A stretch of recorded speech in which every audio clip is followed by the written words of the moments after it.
totoo.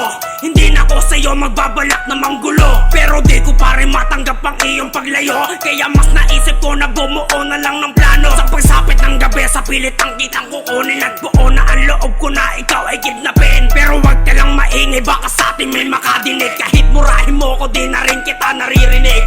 Teka, ba't ka ba umiiyak at sa'kin natatakot? Ginawa ko lang naman ito nang dahil din sa takot na baka ikaw ay lumayo at di na magpakita. Ginawa ko ang lahat, makasama lang kita, pero wag mo lang subukan lumayo kung ayaw mong maligo sa sarili mong dugo. Wala akong ginusto na hindi ko nakukuha. Kasalanan mo rin ang lahat kung bakit minahal kita.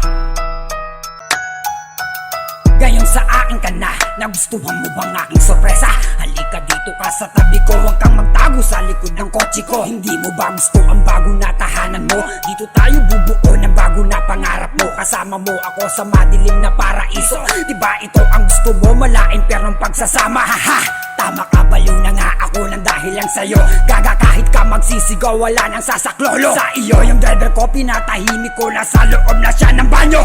May buksan kanyang bibig, sa leeg may tarak na kutsilyo. Ayaw mo sa kabaitan ko, kaya lalo nasira aking ulo. Bulaga, takbo sa kusina o sa kwarto, baby ko. Promise ko sa'yo, hindi na tayo magbabago. Forever ganito, asawa kita, ipasok yan sa utak mo. Lahat ng paghihirap ay dadanasin mo.